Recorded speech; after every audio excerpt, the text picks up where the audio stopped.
the other person could have, let's say, a red mark or a scratch.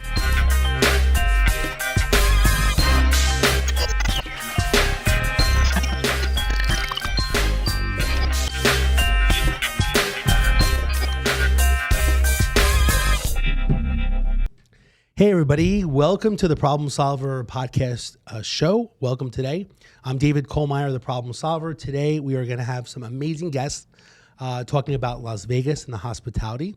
Just to recap, every single week, the Problem Solver has different special guests, community leaders, business people as well, that are coming on the show in order to basically help solve problems and help people in Las Vegas and Clark County. So again, I want to thank everybody for joining us today on the show. Today, I want to welcome three lovely people here.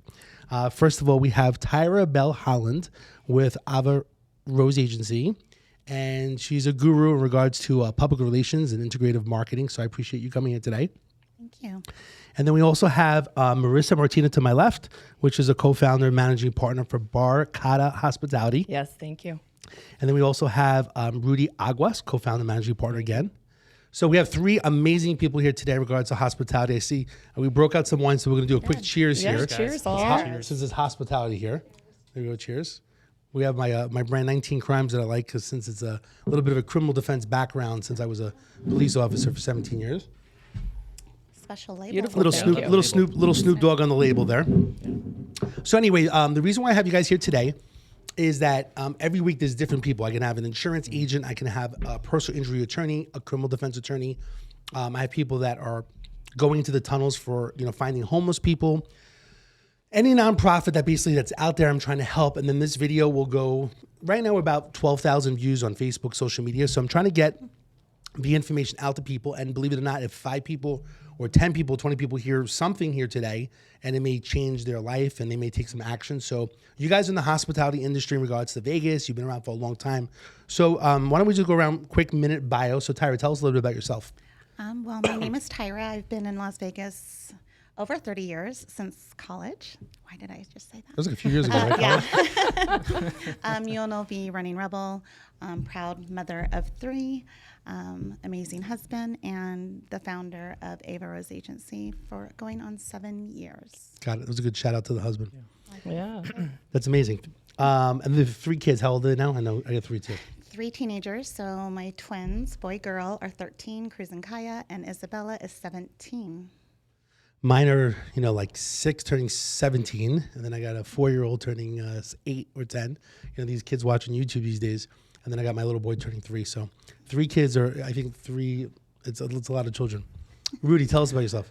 I'm originally from Chicago. I actually moved out here for college. Graduated at UNLV, like Tyra and Marissa. Been in the hospitality business for, say, 20 plus years now. Okay. Work with a lot of resorts in the Strip, from Wynn and Encore. Venetian Palazzo, Hard Rock. Work with a lot of celebrity chefs, from Scott Conan to David Burke to Carrie Simon, and I've been doing this since I've been living here, so I love it. I mean, I have a big background on beverage as well as management. Got it.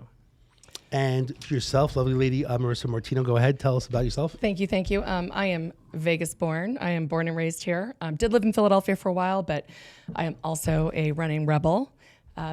Live and breathe hospitality. I've opened up more restaurants than my years and worked along many famous, awesome chefs, and love to create concepts. I also have 2 kids and a fabulous husband. This is my passion. So awesome. What I love about when I look into your eyes, all of you are excited and passionate about what you do, which is amazing because a lot of people don't do what they love in general. So you guys seem passionate, what you're doing. So that's amazing. I want to share a quick story with you. When I came out here, I'm here 19 years. Grew up in New York City, was a cop for 17 years in New York City NYPD. I was out there for 9/11, came out here. I was a police officer in Henderson, since we're kind of getting to know each other a little bit. The last 6 years, I've been working with different law firms to help people as well. To me, I looked at it like I was doing community policing inside a law office. But as a cop, I've always wanted to, my thought process was to work on the weekends as like a VIP host or like a casino host, something with hospitality. Yeah. And it was always my thought process, probably watching back in the day 90210 or these Vegas shows, That's great. But what happens is, as a cop, you're not allowed to work like in a casino. You can't do valet, you can't be a locksmith because they're afraid of corruption. So I never really kind of knew that per se when I came out here, but I figured it would be a great weekend thing to do if I work, different schedules. So I was always upset that I wasn't involved, in hospitality, like on the weekend thing. I thought it'd be a cool thing to be like a host, watch all these TV shows and stuff like that. This is the place to do it. Definitely. So anyway, but I always got upset that I couldn't do it in general. So anyway, I wanted to bring up to right now with the whole COVID thing. I guess June 1st is coming around the corner. It seems Vegas is busy in general. What are your thoughts about Vegas coming back right now? We had one of the other bloggers. He was big on Vegas, going out to all the different places. But what are your thoughts, because you guys know these different restaurant owners in these different places? What's your thoughts about Vegas, about the comeback? I can tell you that people are ready to open up that 100%. The problem they're finding right now is getting the staff to come back. We're getting calls nonstop in our company of how you can help bring a chef or a GM or servers. I mean, they're having a hard time with that portion.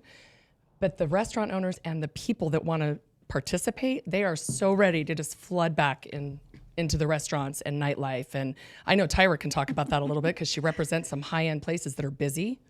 So yeah, we're it's amazing. I mean, the amount of enthusiasm and passion. A lot of the restaurant clients are retraining and making it next level, because those people who want to come out and live and we feel hidden for so long are ready to be seen and heard. And we're going all out. I mean, I'm busier now since COVID than I was before. Wow.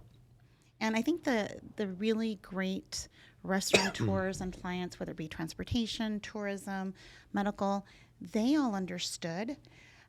They retained me over 6 months ago in preparation for today.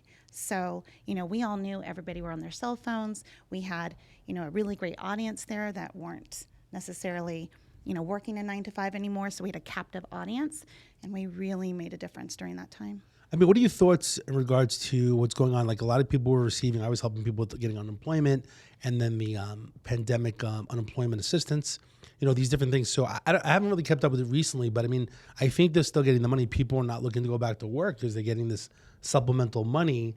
And then why work if I'm getting paid type of situation? Yeah. Not to be negative about it, but I think that's what's really going on, right? Yeah, I think it's time for people to get back to work. I mean, especially Vegas. I mean, Vegas is going to come back strong, like tenfolds. I mean, I have family members that's from now living that wants to come here. Like, are you guys open? Are you guys open? I'm like, yes. I'm like, June 1st is going to be like New Year's Eve here. Once that clock strikes 12 o'clock, I think we're definitely ready to go. Got it. So. What's your thought process? I'm just thinking different things in regards to the whole vaccination and then wearing the mask situation. Because the other day I walked into CVS and I saw on the signage it said there was no sign that says you have to wear a mask. It's so I walk right in, and the guy says to me, he's like, "Where's your mask?" And I Yeah. said, "There's no sign on the door." He's like, "Well, we're cleaning the windows." I said, "That's my fault," Yes. But it's like it was kind of like Nazi Germany. He goes like, "Wait, where's your mask?" Right. And I was like, "I thought we were done with the mask situation." So I mean, I think people are confused. I know my dad. He's from New York. He's 75. He's walking around. He got the vaccination. Mm-hmm. He's wearing the mask like he's a surgeon. And so what are your thoughts? Like June 1st, like 50-50, people going to be having, wearing the mask, not wearing the mask. Like, what are your thoughts? you're seeing it now. I mean, if you go into casinos right now, you'll see people without their masks on 100%. currently Yes. Okay. right now. Yep. 100%. And there is a list, an ongoing list. If you look it up, just Google it. It'll tell you who's requiring it, who's not. Like Trader Joe's, you don't have to wear your mask. Vons, Smith's, you have to wear your Foods. mask. But Got the casinos themselves, there are people without masks already. Got it. And I'm literally just not wearing it until I get told, and Yes. then I'll play Yeah. dumb and happily put it on. Got it.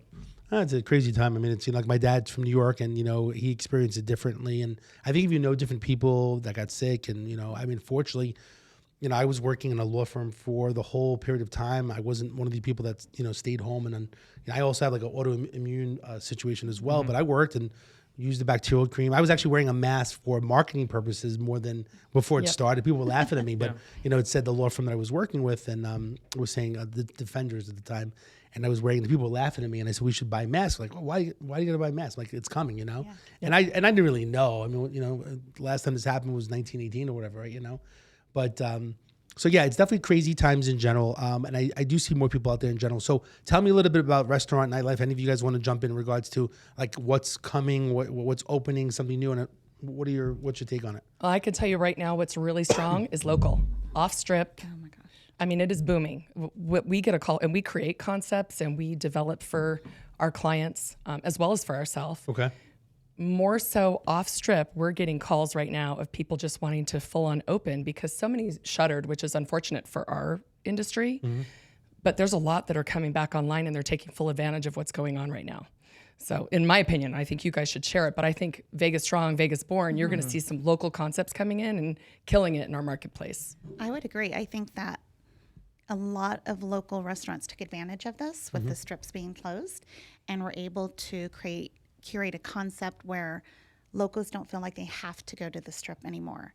Before, you could only go there for a certain type of experience, but now it exists in the burbs from, Bloom and Henderson to Jing and Summerlin. I think it might be hard for casinos to now get these locals. You should talk about what we have from Chicago coming in. From The new concepts that they want to. yeah. So there's a couple of clients that we have that they actually want to open up two like classic cocktail bars and stuff here in Vegas, but mostly they want to stay local. They don't want to go on the strip. But another big thing is nightclubs though too, because other than restaurants being strong, I mean everyone's waiting for the nightclubs to open up, and how that's going to play out, we don't know. I mean that's They're creating lounges right now. It's more of like you stay in this 6-foot box kind of thing, and there's no dance floor. Everything is all reservations, but eventually we need to have those the dance floors and So on June 1st, will they? It's open. It's open. It's open June 1st. Yes. Okay. So that's going to be a little interesting compared to because restaurants you're staying on a table, but this one's a little different. Yep. Than nightclubs. I was going to say we manage shows as well where we've done Spiegel World that does Absinthe and Atomic Saloon. They get to reopen 100% on June 1st, and they're planning a whole new. They're crazy to begin with if you've not seen them. So I think everybody's going to think outside of the box too on how they reopen. What do you think in regards to the local like Bloom? I've seen it on social media and stuff like that. I haven't got a chance to go over there when I was a cop in Henderson. It was a different spot. But what's your take with Bloom? So do you think that the local business is not gonna? You think everyone's gonna go to the strip more? You think Bloom or other places will still be valuable? I mean, I do. Like, right now, what's really trendy also is brunches. So I've launched 3 brunches in the past 5 weeks and sold out, doing extraordinary. I think also people are wanting to day drink a little more, not necessarily need to go to a nightclub. They still have that nightclub vibe, the DJ. So, it's so much easier for them not to have to worry about parking or valet or an Uber. It's in their neighborhood. So those have taken off like wildfire. So I think also sometimes some people may like the local bar, but the local lounge is nice because people don't have to go so far. They don't have to worry about, also the transportation wise, right? It's so far to the strip, even though it's not that far, but, for drinking and driving wise. And, my goal is always to try to prevent me being a retired cop. I'm still trying to prevent, people from getting DUIs. So I would tell people like stay local, don't drive a car all the way to the strip if you're in Henderson, right? And not only that, there's a really amazing new transportation company called Captain, and they're all Teslas with a chauffeur, and they're, an electronic car. So it's all very, about the earth. And so it's really great because you have a new company who's going to ensure that there's COVID cleaning in between every guest. You still have a chauffeur, and it's only $10 more than an Uber. So there's so much. They're totally brand new, or? The owner is here now. Okay. And he purchased presidential and on-demand sedan, and he is the largest single purchaser of Teslas in the world. And this is the pilot city, and then we're opening in LA, Chicago, Miami, all over. Share a real quick story because you mentioned like the limo thing, which I'm really like pro limo. I like the whole like luxury Four Seasons, Ritz-Carlton experience. I was actually in one of the magazines when I was working in a law firm. Basically, I had somebody that was going to come down to the law firm that had a warrant. So what happens is, I wanted to basically bring them to the office. I could meet with them, sit down with them. But what happened was he never showed up. So I called his mother and father, said, "Where is he?" And they said, "You won't believe it. He was at the bus stop. He got arrested because he had the warrant. He was coming down to my law firm that I was working at the time, basically, and I was trying to basically help him. But how do I help the guy, basically, if he gets arrested by the time he gets to my office?"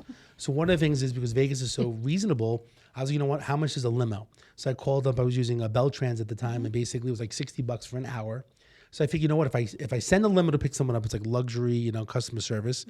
And then from there, I can have the limo wait, do the consultation, have them meet with an attorney, and then basically go back home, and it may cost like $100 or $120 or something, which I thought was reasonable. So there's an article that was done. It was called limos to like limo and lawyers to the rescue or something.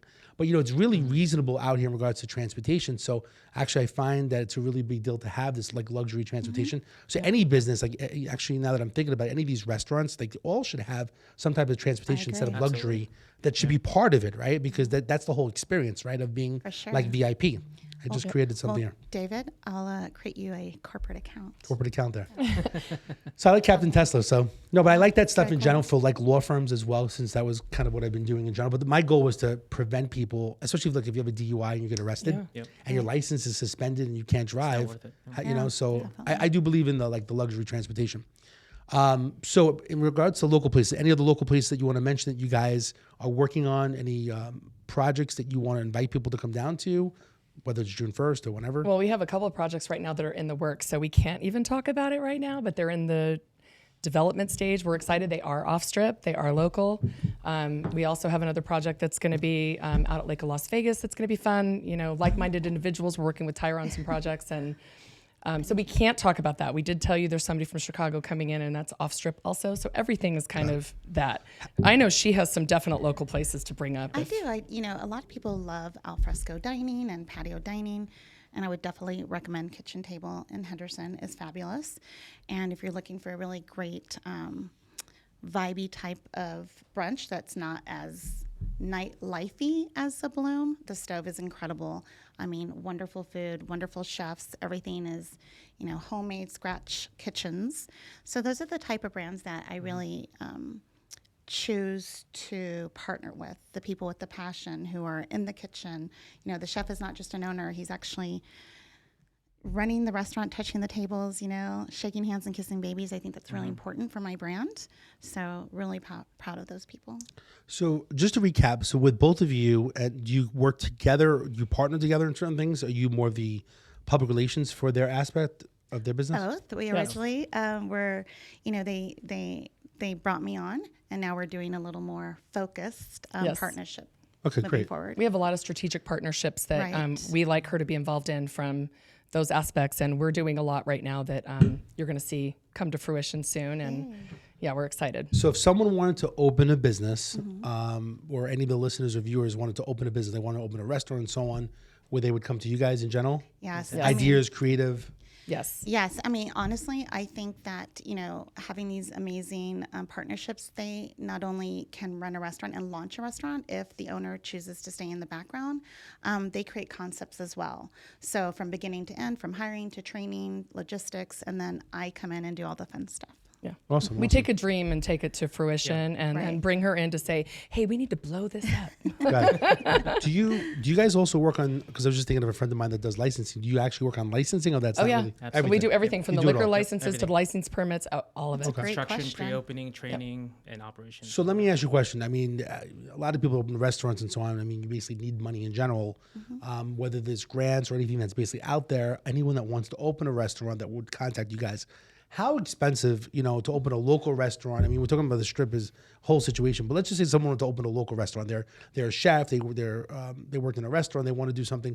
I mean, we're talking $250,000, $500,000. What's the average? It depends. It does. I mean, there's so many variables, but for instance, if you were to partner, I represent Dapper Development, Jay Dapper, who's incredible. He's a visionary. He bought the Huntridge Theater. He's opening the Bend. He just purchased the post office downtown. So if you work with an amazing land developer who believes in your concept, he may actually build it for you and roll in a lot of the costs into the lease, and then you bring in an amazing partner to launch it. And it's just, it's really nice that we have at our fingertips all of these opportunities. But then if you have somebody that doesn't do that, it'll depend. Are they going to a space you're completely building out that doesn't already have the meat and bones? We're developing something for somebody right now that was already a previous restaurant, so it still has equipment, and so it saves you so much money from like almost a turnkey that all you have to do is work on design and aesthetics. So it really depends. We work with everybody closely, and we tailor it and customize it to whoever we work with. So what do you think? You just brought up the Huntridge location, and you may not be able to talk about certain things. I don't know what you could talk about, but that area in general, I actually had 2 condos over in 13th Street, and it is being revitalized. I think they were talking about that whole, whether it was a trolley system, but I don't think that's going through now to the airport or something like that. What are your thoughts about that area in general? Especially, I know I did notice there was a sign over by Capriati's where it says Dapper Management, something like that in general. So, I mean, what's the thought process? I mean, we think that there's, what do you call it, gentrification or revitalization? I mean, there's so much history, and that particular theater is one of the oldest landmarks in the state of Nevada. Really? So to have someone who is looking not to just get tenants or save history, but to actually preserve it, work with the historians,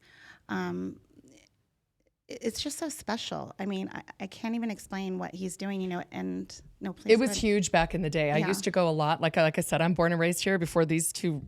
I don't even want to date myself, right? But Huntridge was huge. Even when I was going to high school, like we all hung out there. Right. And then it went away. But for him to revitalize that, I think is pretty amazing. How was the area back in the day, though, compared to like what is now? Well, back then it wasn't unsafe. Now he's going to change that. I mean, now things are coming back in that whole area. It's changed. It went from that's where everybody went to that's where nobody went. Right. And now people are coming back. Same with downtown. Yep. I would agree. There's so much happening that we just, can't talk about quite yet, but you have the right people making the right decisions and doing the right thing for this community. And it is about, he's also Vegas born, and the fact that, everybody wants to tear things down when it's 10 years old. To have that opposite, it's really refreshing and just so inspiring. So what's your thoughts with, because we're talking Charleston and Maryland of that particular spot, then with Tony passing away, sad situation with all the real estate, and I don't even have a map to all the places he was buying. A lot. Fenced off. I think they're trying to auction it off for the city. I'm not sure if you guys are familiar with that. I don't know, I'm just talking a little bit of, but basically that whole area was going down and it was trying to be revitalized as well. I was thinking that it almost does connect over to Maryland in that area as well. What's your take with the whole downtown or all those properties that Tony had as well?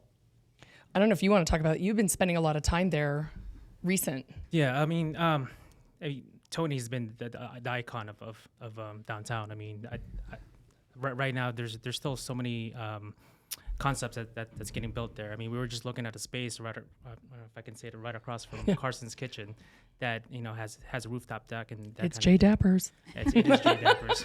Yeah. So it's not slowing down. I think downtown is actually getting better and better and better at every single, especially now when the whole COVID and pandemic is over with. I think everyone, especially all the locals, they want to spend time at that around that area.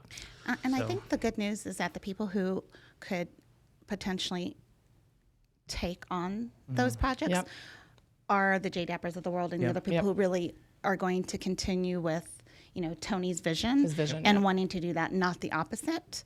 So, silver lining.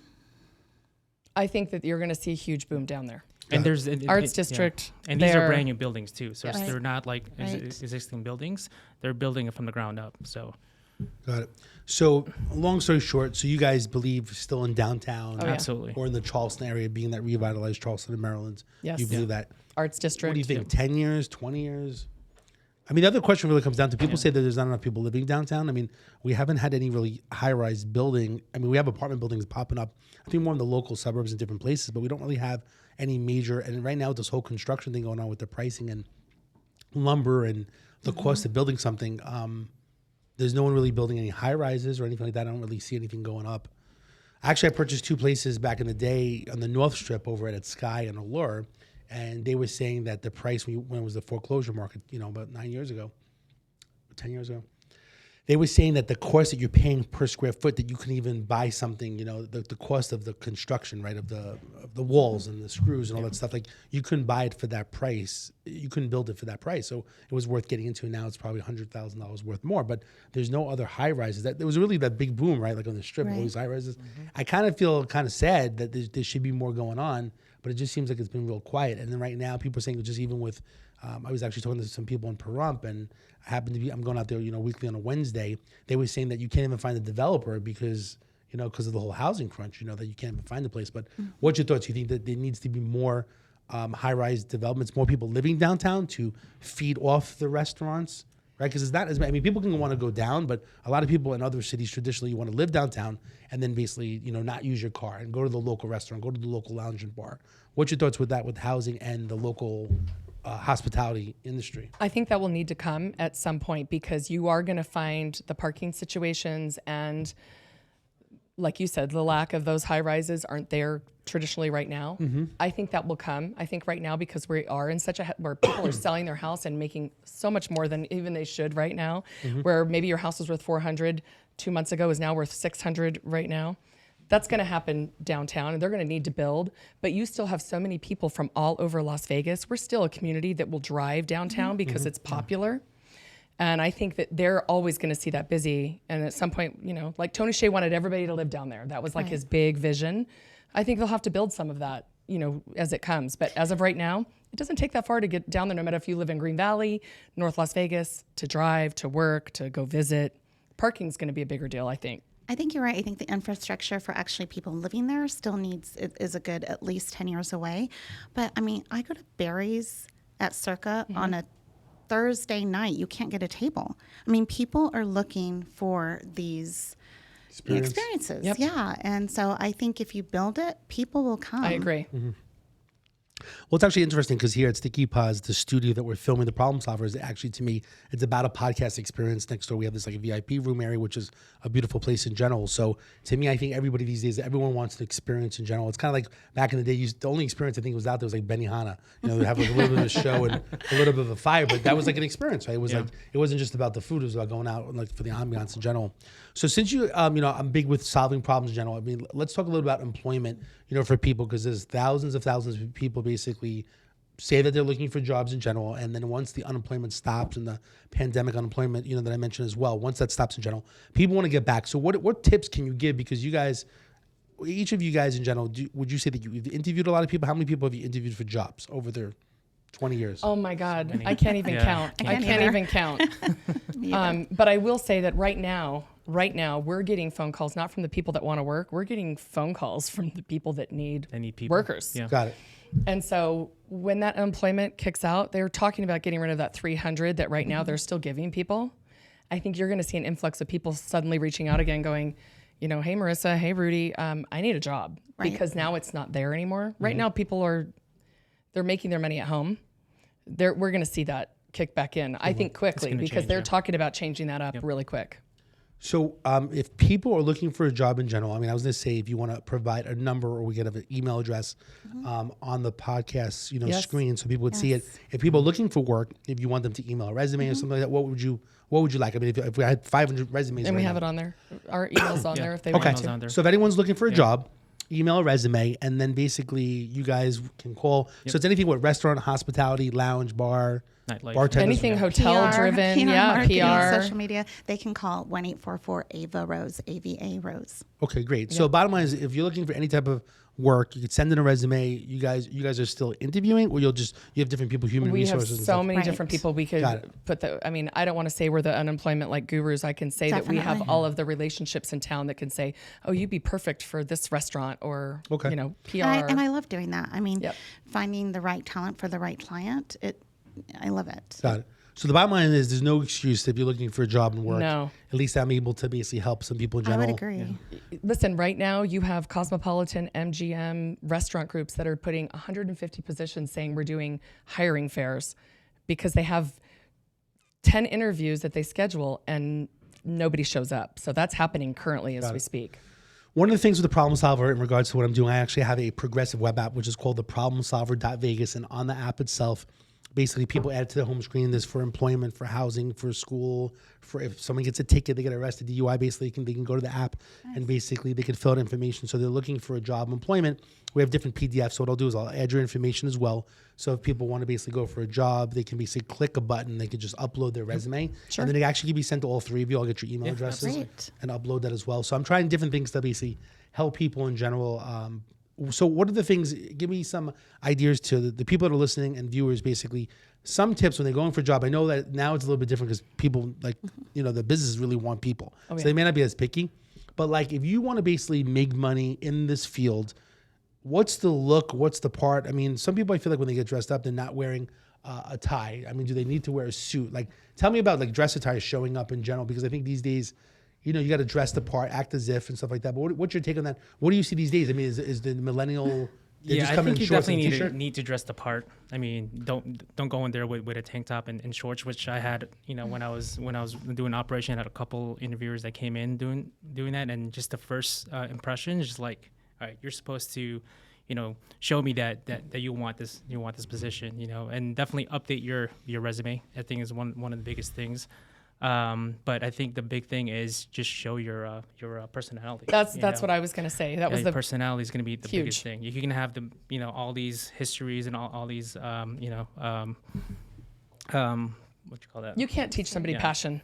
That's the one thing. I'll train somebody to do the job. If they come in with like Correct. this glowing personality and you're like, I could see it. I'd be calling Tyra, this person belongs at Jing. That makes a huge difference. And like he said, the first impression is huge. And we just had somebody send us their resume and it didn't have dates. It was kind of all over the place. Yeah. And I was like, oh my God, we have to rewrite your resume. I can't even send this. And so when we rewrote the resume, and the first thing this person said was, oh my God, now I have to live up to this. I was like, oh my God, I shouldn't even be sending you if you feel that way. I was like, it's a job. Like, put on your face. And I mean, also when I was the director of concierge at Venetian and Palazzo, if the uniform that we provide is nicer than the clothes that you come in with, that's a problem. Yeah. Okay. And then I've had the extreme. I've had somebody come in and say, this is what I look like in a tuxedo. And I was like, wow, thank you. It was very sweet. But so, yeah, I definitely would say that. And then, you know, in hospitality, you've got 30 seconds to 3 minutes to make an impression and make a connection. So if you can't do that with us, you can't do that with my guests. So do you believe in having, like, for a male, wearing a tie, or that you think basically just a regular button-down shirt? I mean, I guess it depends. It doesn't need to be a tie. I think Even just just having like just him. like, you know, a nice sports jacket kind of thing, and as long as everything like looks presentable, Presentable? yeah, I think you're fine. I don't not think- everybody has that. True. Yeah. Why? You know, I feel these days, like, if you're really looking for a job, I mean, especially if you're on unemployment, you're getting paid. I mean, some people were making a lot of money in general on lot. unemployment Yeah, a these lot of days. money. I mean, you could go afford a tie. You know, you go to Exactly. They're making $1,000 a week in unemployment. Yeah, I mean, some people making a lot of money. I mean, you could afford a tie. I mean, the truth is, even if you go to Ross, any of these places, I mean, they sell name brand stuff, you know, for really reasonable. But Absolutely. I think that they have to dress the part, act as if, to basically show that they really want the job, let personality come out of it. So the bottom line is that if you really are hungry, you can get the job. There's actually a book that says you can't Yes. teach hungry. And you know, the thing with this, if you want to make money and you want to support your family and basically have a future and a career, I guess, in hospitality, you got to just do your part. Absolutely. And also, can I just say one thing? Like, if you're not even like, if that's not really who you are, you're not accustomed to wearing a jacket, then maybe you shouldn't try to work at a fine dining restaurant. You know, go what suits you. Got it. Right? Because if it's that difficult to buy a tie, and why are you applying at a fine dining anything? Right? Sure. No, if you feel uncomfortable, I guess Right. it's not the place for you to, you know, you're wasting probably a lot of people's time. Then in the long Correct. run. What's your thoughts in regards to, I just heard recently buffets and safety actually were two things that basically coming up in the strip. Yep. So Yep. what's your thought with buffets? Like, someone saying it's, I mean, you guys have been around. I mean, I don't know if you're pro buffet or not, but they always say that it was never a money maker. It was just a way of basically bringing people into the casino. And then in regards to like the whole health thing, what's your take on the whole buffet thing? I will tell you that we've had numerous meetings over COVID, and you're going to see some come back online, like your Bacchanals and, you know, South Point's the only buffet that's been open for all this time. But we've met with so many different people from, I don't want to talk about them specifically because of their clients, but some of them are going to get rid of buffets completely and figure out a different moneymaker because they are a loss leader.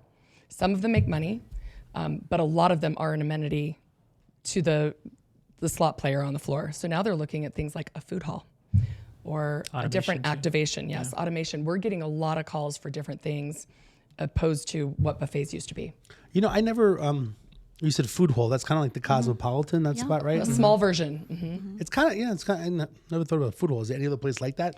There are Besides new Cosmo? ones coming online. There are. There's Yeah. a lot. There's a lot. You're going to see a lot more of that. I mean, what I would like to see, honestly, is I would love there to be some sort of table side service that comes around. So it serves like a buffet, but somebody actually, more like a dim sum experience. I think people need to be creative. I think buffets per se are a little passe. They are. They're outdated. Unless they're right. You know, it's kind of a sign of the times. I think unless it's super upscale, something you couldn't good on your own. Like, I can't imagine going to a buffet and getting eggs and bacon and like, that's just, so I think it has to be an experience. Yep. And so I think that people are going to have to reinvent the buffet. It won't be like we saw yesterday, or it won't be sustainable.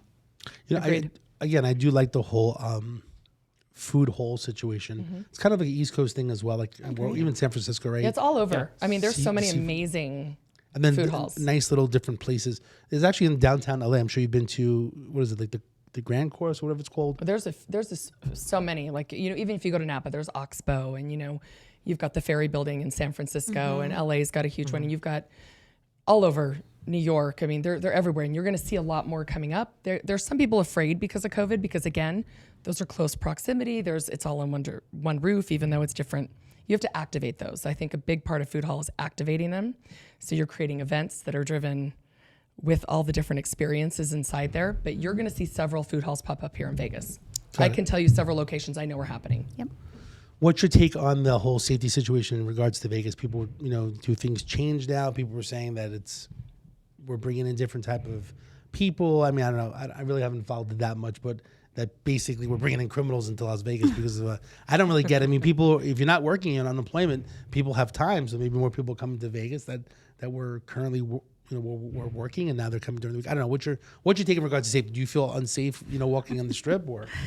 I mean, if I go to the Strip, I typically either valet or park and go right in. So I don't really see, not that I don't believe it. Of course I believe it, but I haven't really been exposed. So I don't really have, a meaningful opinion on that, regretfully. I've seen some different clientele. That was a perfect PR spin that I just did. Okay. No, I'm just, it's funny. I mean, we have one major street. So, I mean, if anything happens, it's going to change. Strip, I think we saw a lot of it during the pandemic and stuff, because it's like, especially the news, they definitely covered like every single day of what's going on over there.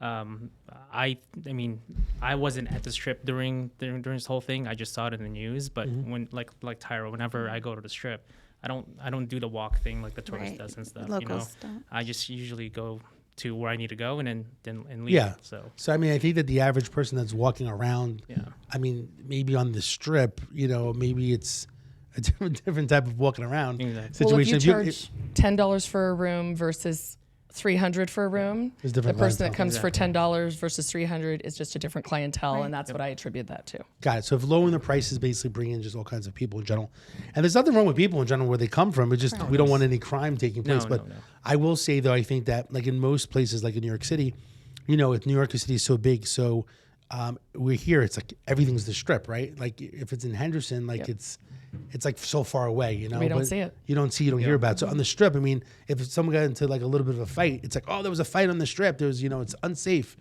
So, I mean, I just think that because it's the one major street, it just gets a lot of heat in general, and things do happen everywhere. And I always say there's crime anywhere in the United States of America. It's true.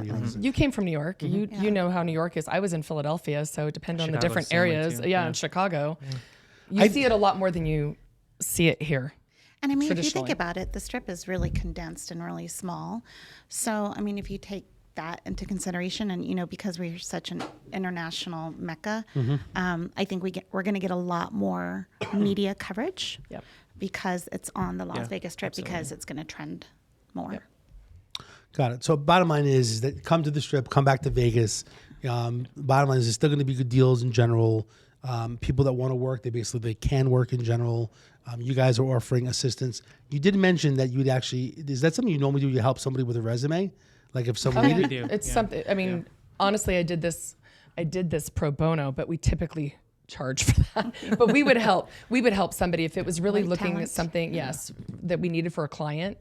And we also do recruiting in our website. So like, for instance, if somebody calls us and said we need a chef and they sent me a resume that I could not send, we would help, because that also helps us place somebody. Okay, great. The bottom line is you guys are willing to help, and there's a lot of nonprofits that help people with resumes and so on. I mean, the bottom line is there's no excuse if you want to work, and you guys are helping out, which I actually commend you guys for doing that. And most people wouldn't even know, from your circle that you probably even do this, right? Because a lot of people know that you're above, you're basically wouldn't think that you probably are trying to help people on that level. Do you think people know that? I think that people that know us know that we would, because it's all in our repertoire. But I think that people that don't should know that that's something we offer in our services. And in regards to Barkada Hospitality, how did you guys come up with the name? Tell us a little bit about that. So Okay. Barkada. So when we started this company, we were trying to figure out like how can we name our company with because it's a group of friends. So Filipino background, group of friends in Filipino is Barkada, and we're like, all right, this is perfect. And coincident enough, when we put the infinity sign between bar and kata, bar is we set the bar high for ourselves and for our clients, and then kata is actually working hard for a certain goal. So it kind of got It was organic. It was organic, yeah. And it happened actually after a couple of drinks. Yeah. So which is always a good story to No, I like it. It's different. We've known each other a long time Yeah. and worked in different circles, and we actually have been strategic partners in another company that we still do operational stuff for. So this is our own project, and we have several things we're working on right now, so we're excited. Awesome. I can see the excitement. I need to get involved in your excitement. There, so I Yeah. can be Yes. You need to have a little bit of your wine. I need to drink a little bit more wine. So Tyra, tell us in regards to the public relations. I know that you were you were past president. What is it? Concierge Association? So it's the Southern Nevada Hotel Concierge Association. Got So it. we're the largest. And yeah, so I was every single board position except treasurer because I'm not good with money. But She's good at right, Just bringing it in. good at spending money. And then I became the president, and I've loved it. And I'm now an honorary because I haven't been a concierge in over a decade now, which is shocking to me to hear Yep. and even think. But without this profession and these relationships and friendships that I've built, I would never have Ava Rose Agency or Resort Series MD, which is my medical marketing agency. Okay. That's how we met Yeah. way back when. Tell me a little bit, like you call it integrative marketing. Like what specifically you do? Because I think that you're a much higher level than most people probably would think that you do. Tell us, like, people that are local restaurant, local business. How could you help them? How could you help me? How could you help the problem solver? So, PR is, I love PR, but I feel like, the new version of public relations in Vegas specifically is you have to be so much more. It has to be partnership marketing. It has to be collaborations. It has to be assisting with charitable opportunities, working with celebrities, working with influencers, recruiting. I mean, we really are an integrative marketing company specializing in public relations. It's not my passion to do SEO or build websites, but it is my passion to create a successful restaurant. We do business consulting, mystery shopping, basically anything that you can need to either launch, relaunch, rebrand. We love it. We Got absorb it. everything. So, And that's specifically for Ava Rose. that's for restaurants or lounges or any type of. It's actually everything. So You said medical as well. yes. So, my first client, one of my first clients was Chef Scott Cummings, who won Hell's Kitchen season 12, and he's amazing, and we still work really closely together. And I think that's what's amazing is that you're building these relationships, and the clients never leave. You just keep building and building and building. I'm still working with him today, very proudly. But my first other PR company outside of food and beverage was Cirrus Aviation, which is the largest private jet company here in Vegas. When I started with Greg Woods, we had 2 jets. Now we're going on 28. So it's, making those key introductions, whether it be aircraft management, with celebrity DJs at Hakkasan or Tao Group, or, aircraft, acquisitions, buying new aircrafts, making those key introductions. So it's so much more than just typical public relations. We do launch parties, we do events. I mean, it's really, I like to get involved in a little bit of everything because Awesome. I'm just so passionate about No, it. that's great. Thank you. I love public relations and marketing as well too. It's Thank great you. when you have good people working together in general. Is there anything specifically? So we have about 5 minutes left. I want to make sure that we get any topics that you want to bring out because a lot of people that maybe listen to this are listeners of yourself because the podcast will go out there and basically other people listen. Is there anything else that you'd want to share that you're currently working on, what you're doing, or that if you want people to call you for something specific or how you can help people, what would you like to share in general? I have one more, sorry. Yeah, jump in. So, Resort Series MD, I'm really proud of, and now that tourism is opening. So we provide medical assistance 24/7 to all the luxury resorts on the Strip. So if a guest were to come and forget their prescription and they don't know what to do because the doctors can't call in out of state. Okay. They can call us 24/7. We can arrange for a courier, call in the prescription. We have a master account with Walgreens. And then if they're not feeling well and they want a doctor in the room, like traditional house call medicine, we do that as well, or we do phone triage. So now that, all these mega resorts are reopening, I'm really excited. The concierge and I work really closely together, so that's really exciting. And I'm just grateful to them. Is that all? What is it being serviced? Is it just MGM or is it all strip? Oh my gosh, all the Caesars, Venetian, Palazzo, Waldorf Astoria. There's too many to list. How many calls do you get? I wanted to bring that up. How many calls do you get a day? I mean, it just varies so much. When, tourism was down, there was virtually none. Okay. Because the insurance I carry is for tourism. So, yes, we can assist locals. We don't accept insurance for, so most locals are going to go to their doctor or go to their, right. Mm-hmm. So it's basically tourism. But I could get 10 calls a day. I could get 1 call in 3 days. You just never know, because you never know who's going to be sick or, what's happening. But also it's based on the market mix. Is it a business traveler versus an FIT traveler or a leisure traveler? That makes all the difference in the world as well. I have large groups that come in and they say, okay, we want a nurse practitioner, we want a doctor, on call for us exclusively 24/7, or, in the room to do temperature checks. So we do all of that. We make it all happen. So I was asking the number, when it's really busy, would you get 5 calls a day? More, 10? A lot 10 more. a day, 20 a day? Yeah, about 12. I was just thinking whether or not, because, I do work with some local pharmacists in town as well, and they were doing the whole vaccinations where I was trying to get people in a little bit. And I heard people were coming from Mexico because they couldn't get the vaccination. They were flying from Mexico to Vegas. They were going to Walmart and different places basically getting the vaccination because they can't get it in Mexico. Mm-hmm. But I'm assuming you don't offer the vaccination shot in a local hotel. No, we don't do not that, but yet. we can help arrange for the vaccination. That's cool. Absolutely. See, she does it all. Yeah. She's solving problems in She every single hotel room in the Las Vegas Strip. No, that's awesome. I love that you're doing that. I knew that you were doing that, but I really wasn't that knowledgeable with it all. But that's great because you're really helping a lot of people, and you're providing that customer service plus medical attention. And it's a doctor or a nurse practitioner, or a PA, depending on what's needed. And then I also do private concierge for big CEOs and companies who just want a very elevated, just one person to go to 24/7. So, God, that's awesome. Mm-hmm. Rudy, quick minute or two. Anything else that you want to share? Anything that you want? If I could make your phone ring for something, what would it be for? I think if the time is now. If you have a vision, if you have a dream, that if you want to open, if you want to be part of this hospitality, industry, if you have a bar, restaurant, or even nightclub or show that you want to open, just come contact us. We can really make that vision into a reality for you. So that's great. And I will say, besides what we do on the concept development and working with our clients and management, we are very event driven, and we have a lot of partnerships between liquor, beer, wine, as well as activations from not only your concepts, but other things that we can provide an experience. We have some amazing partnerships right now that could create a fantasy for people. And so we're very big, even on the charitable front. I sit on the board of Epicurean Charitable Foundation, as well as ALS, and we've also partnershiped on Michael J. Fox. Mm-hmm. So if there is something charitable or a huge event that you need to happen, we're very well versed in that, and we can provide the whole experience. Okay, great. Well, what I want to share with you is you are solving problems in different ways locally in the community. You're also solving problems basically for people that are coming from out of town or for medical and stuff. So I always laugh because when people say what's the problem solver? Basically, it's me trying to help people, but I'm bringing other people that are problem solvers as well. Yep. Not that you consider yourself a problem solver per se, but you guys are helping people. So I commend you for the stuff that you're doing. And also you're basically boosting the economy, right? People working, getting jobs, employment. You get everything that you do, right? Basically, whether it's food and beverage and drinks. I mean, we're helping the economy basically get back. And it's definitely a time that we need to make that, movement.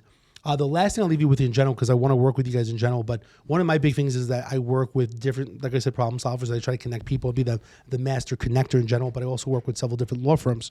So God forbid somebody basically, if they get a ticket, I would love to basically help out.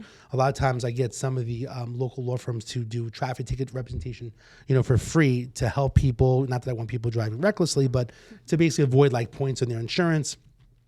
I'm working with Las Vegas Legal Network, basically, where basically they have different lawyers that are basically helping people in different ways. So basically, if you guys need any help, whether it's traffic tickets, accidents, personal injury, you name it, whether it's trademark, probate, you name the lawyer basically in Las Vegas Legal Network. Basically, there's different lawyers that we basically have that are 24/7, kind of like a concierge service in general. And then my main thing is to make sure that with this network that we're getting the right attention, because some lawyers may not handle certain cases, or someone comes in from Los Angeles, or they didn't see a doctor right away. So I'm trying to be the liaison with Las Vegas Legal Network and the Problem Solver to basically help different people so that we could work together as well. So, but anyway, I really appreciate you guys coming on the show. Definitely want to work together. I'd like for you guys to come back. What I like to do is have you guys come back, and then you can invite all your, all your business gurus in the strip. Yeah. And we could have drinks here and so on. I know this was kind of last minute. I appreciate you guys coming on. Of course. So again, I appreciate you guys' time in general. We'll have you guys come back again, make it more of a social gathering. You could blow up the Sticky Paw studio here, and we'll go from there. So We'll bring you some fun barware and stuff. Yeah. So that you yeah, if you guys want to, like I said, this is we're going on now about 5 months doing the weekly episode. So anyway, so I appreciate you guys coming on Thank again. you. We'll do Thank the you. last cheers for All right. success for 2021. Oh, I know you're We'll empty. get you some more drinks there. I know. Cheers. But anyway, and again, this is Dave Kohlmeyer, the Problem Solver. Please, every single week, we're trying to bring on some great people in the community, like the lovely 3 people that we have here today. Again, you can go to theproblemsolver.vegas every single day, 24/7. If you have a problem, you want me to solve it, I have other problem solvers like these lovely people to help you looking for jobs, employment, school, any type of problem, accident, injury, or if you got arrested, God forbid. I'm here to help. Again, thanks for joining this week, The Problem Solver. Have a great week and be safe. Cheers. Cheers. Thanks all.